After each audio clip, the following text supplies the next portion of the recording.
All right, Shalom. First and foremost, I would like to give all praise and glory unto Yahweh, Bahashem, Yahweh Shai, Bahashem Rakakwadash.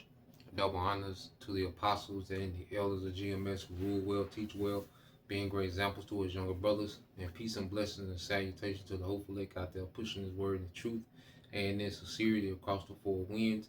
In the name of Yahweh Bahashem Yahweh Shai, pushing to get up out of here. Shalom to the hopeful lake, the believers, the listeners whom have came back to the obedience of the scriptures through faith in Yahweh Bashem Al Shai.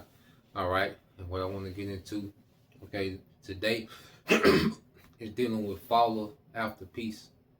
Follow after peace, man. Okay, because this truth, as it gives us a new perspective on everything, it brings us into a peace that we never experienced in this world.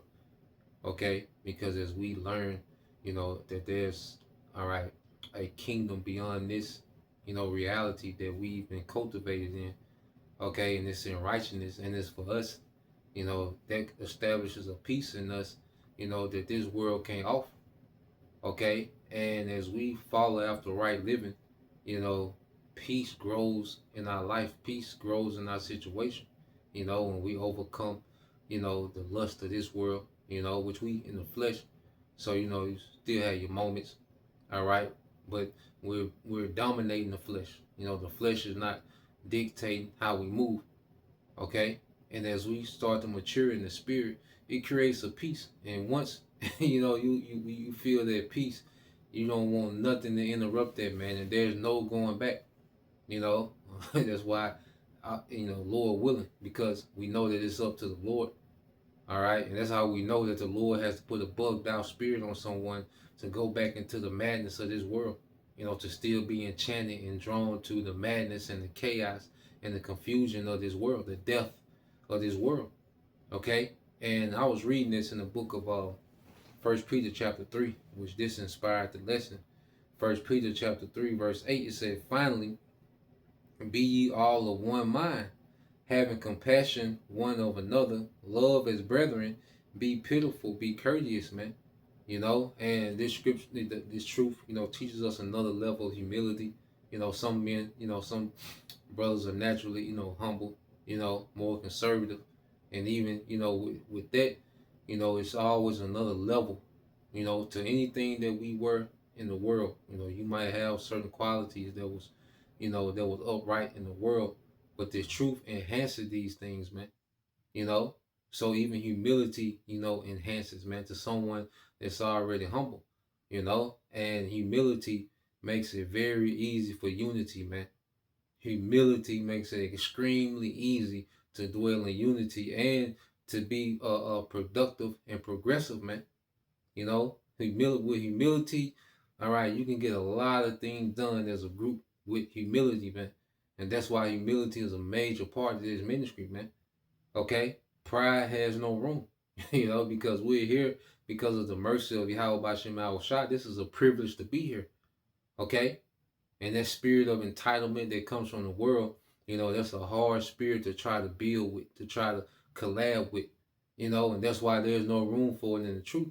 And that's why these are the things, that the affliction purges out of us, so we can be compatible with the rest of the body and be productive, man. Okay? It says, "Finally, be ye all of one mind, having compassion one of another, love as brethren, be pitiful, be courteous, not rendering evil for evil or railing for railing, but contrariwise blessing, knowing that ye are thereto called, that ye should inherit a blessing." So this is why, we don't get caught up in the pettiness, man, even amongst, of the Israelite camps. Just because they slander, we don't come back with a slander, because rebuke is love. As they slander, we just rebuke and we address the doctrine. Okay, and the mindset that's offered, even that's in love. Okay, like, because our people don't look at correction as love. Because our people are so warped, with egos and nigga culture, and their mind is so goddamn dark, okay, and simple, that Jake don't see correction as love. But we're not here to go back and forth with the pettiness because they lied on us. We're gonna lie on them. And, they said this, and we need to, and we're not even keeping up with everything that's being said. all these videos, and because too much going on, we got an office to hold down.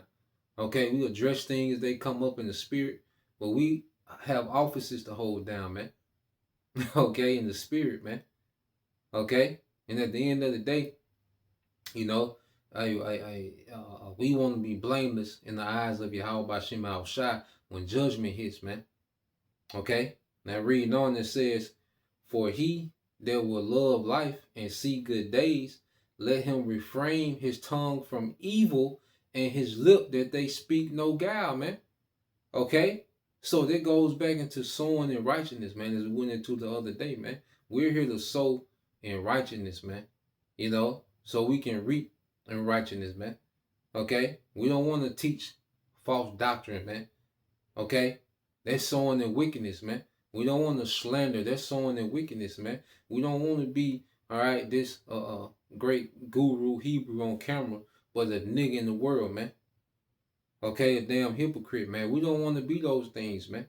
Nah, man, we really want to live according to the uprightness of the scriptures, man. This is what we want to embody, man, the righteousness of the scriptures, which is Yahweh Shai. And if we begin to embody Yahweh Shai, man, a peace increase, the Lord, he starts to give us the tools needed, to fulfill our office, you know. Hey, ain't nothing like the favor of the Lord. Peace and the favor of the Lord ain't nothing like it, man. To be in good standings, man. You see, and it's a fight every day. You see, it's a fight to get better, not get comfortable. Even when we experience peace and comfort, peace and favor, that doesn't mean get comfortable, man. That means double down. Keep double down on the things that put us in a position for peace and favor, man. That produces peace and favor. And affliction gonna come. We're gonna be, the Lord gonna rock the boat still, gonna test our faith, see where we at. Still gonna be vexed, with particular things. All right. But as we begin to separate from this world, peace increase automatically, man. That's why you read this here. I'm gonna read this in the NLT, verse 11, 1 Peter 3 and 11. "Turn away from evil and do good. Search for peace and work to maintain it." Search for peace and work to maintain it. Okay? So, see, we have to understand, like, the Heavenly Father, as we grow, in this truth, man, as we grow in understanding, as we, begin to embody the scriptures in our day-to-day life, man, peace, it produces peace, man. It gives us a peace of mind, as we not in these circles and not in the chaos and the madness and the soap opera. That's why it's best to just teach and retreat, man. If I'm on the internet, I'm teaching, I'm researching, okay. If I'm on the internet, it's something in the spirit. 98% of the time. Okay. Other times, you got other little things. You might watch a few little clips, scroll a few things, to TikTok and shit. Just kind of look at things, and watch a highlight, with the Final Four, something like that every now and then. Every brother got their thing, but I'm just saying what I've been on lately, man, like just teach and retreat, man. I'm trying to be away from the internet as much as possible, if it's not nothing spiritual, man. Because it's just mess and chaos, man. So either, teaching or researching or watching the news, seeing what's going on, staying in the loop, watching brothers, But the madness, man, like, it pays. It's so peaceful not to be tied into all these circles and groups and, this and that, not to be tied to that madness, man. So this wisdom have us chasing peace. And that's the only thing that's worth chasing is peace, man. And when we experience peace, man, hey, you'll do whatever to maintain it, man. Peace is worth going to war over, man. Okay, so read this again. 1 Peter 3 and 1 says, "Turn away from evil and do good. Search for peace and work to maintain it," man. Okay, and you go here to it's the book of 2 Timothy chapter 2. I'm gonna start at verse. All right,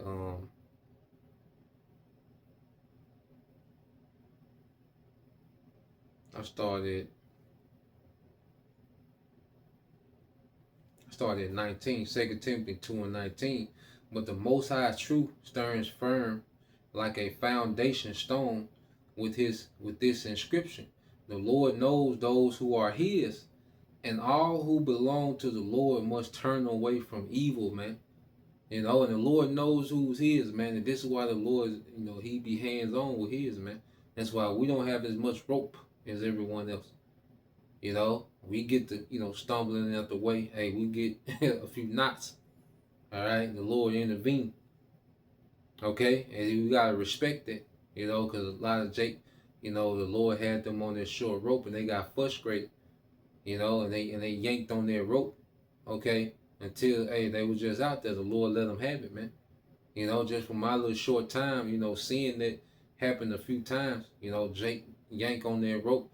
All right, a chastisement and correction, and hey, the Lord cut their rope. So now you will be left to your own devices, man.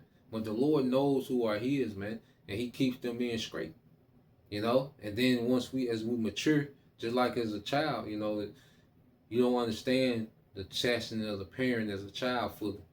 And then when you get older, okay, now you have to operate in a certain way, and you see why your parents chasten you like they did. And see, that's why he got the scripture say patience got to have his perfect work.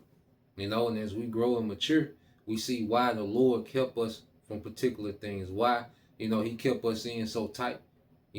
Why, certain people didn't call back. Why certain jobs didn't fall through. Why certain jobs we got separated from. Like, we see why. Okay?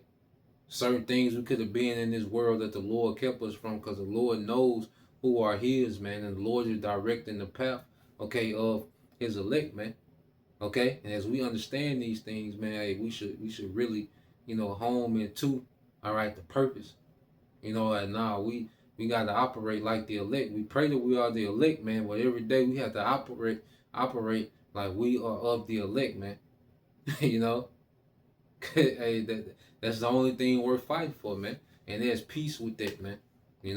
That's another thing. When we in our purpose, man, hey, it creates a peace, man. 2 Timothy 2 and 20, it says, but in a great house there are not only, I still read this in NLT. It says, in a wealthy home, some utensils are made of gold and silver, and some are made of wood and clay. The expensive utensils used for special occasions, and the cheap one used for everyday use. Okay? And it says, if you keep yourself pure, you will be a special utensil for honorable use, man. And we want to be that special utensil, that special vessel for honorable use, man. Honorable use. But it begins with keeping ourselves pure, man. Can't be drunk all the time, chasing women, looking at filth and, all caught up in all these distractions, because as we, separate ourselves, we make ourselves more available for Yahushua. That's the thing too, man. Just always making ourselves more and more available for Yahushua, man, and just letting the Lord have his good work, man. Constantly making ourselves available more and more for Yahushua, man. Because we have been privileged, to be used by Yahushua, and we show appreciation for that privilege to make ourselves available as much as possible, man. Where every brother is different. Every brother's not going to be an exact carbon copy, man. But within our respective lots, man, we should be honored, to be a vessel that's being used by Yahushua. And it says, your life will be clean and you will be ready for the master to use you for every good work, man. And just as the angels, jump up and down to get an assignment from the Most High, from Yahweh Bashim Al-Shai, we should be excited, man. To get these assignments, from Yahushua, man. These ideas for lessons, collabing with brothers, being able to go see brothers break bread, class, whatever, man. Even off-camera development, building sessions, man. We should want to be available as possible, man. For the master's good use, man. Because it's the only thing that matters. This place is dead. We should have the leave the world mind mentality more and more. Every morning we wake up, it should be more about leaving the world behind, man. especially as we experience in the peace in Yahushua. Because the peace in Yahushua it begins to outweigh the vexation, man. You know, of course, we're going to be vexed, and the Lord going to keep us on edge to keep us, hey, ready to go. Okay? But see, you get to a point, with the peace that we're just not, stressed out or depressed. It's to the point to where, hey, we vexed. It is what it is. Hey, any day when it collapses, let's go. Okay? And see, there's a peace, man, that outweighs the vexation, man. It's all in the balance, and every believer different. Verse 22, it says, um, verse 22, it says, flee also youthful lust, but follow righteousness, faith, charity, peace with them that call upon the Lord out of a pure heart, man. And this is why, the brotherhood bond is getting closer, man. Against the true believers, man. Most High's, exposing weirdos and imposters and all, like not keep that shit over there. And we're just gonna build amongst those that constantly show themselves to be solid, man. They constantly prove themselves to be solid, man. We gonna deal with that. We gonna build on that, man. Those that are truly rooted and built in Yahushua, that's what we gonna deal with, man. And we gonna fall out the righteousness, charity, and peace amongst, all right, the brethren, man, the true Akim, man, the true believers, man. Okay? And Lord will we all make it, man. Okay? But the Lord is separated, man, and we just stay that we stay separated with those, all right, that are separated for Yahushua, man, and his coming. Okay? So let's go here. This is the book of Romans, chapter 14. I end it here. Romans 14 and 19 say, let us therefore follow after these things which make for peace, and things wherewith one may edify one another, man. So we're going to follow things which make for peace, man. We're not here to entertain you with gimmicks and gossip and expose videos and, trying to be all over the world, preaching on Mount Everest, okay? All this madness, man. We're here to edify, man. Because edification gives a peace of mind, man. Because there's nothing like having a reading session, that you're edified in. And there's nothing like having, watching a video, a live stream that you're edified in. Or just having a spiritual conversation with a brother that's edifying, man. There's a peace in that, man. Okay? And we enjoy all the things, the simplicity that comes with Yahushua, man. And it creates a peace that this world can't give, man. So that's the point. Just want to touch on that. Lord will you brothers and you sisters edify to the next time I say shalom.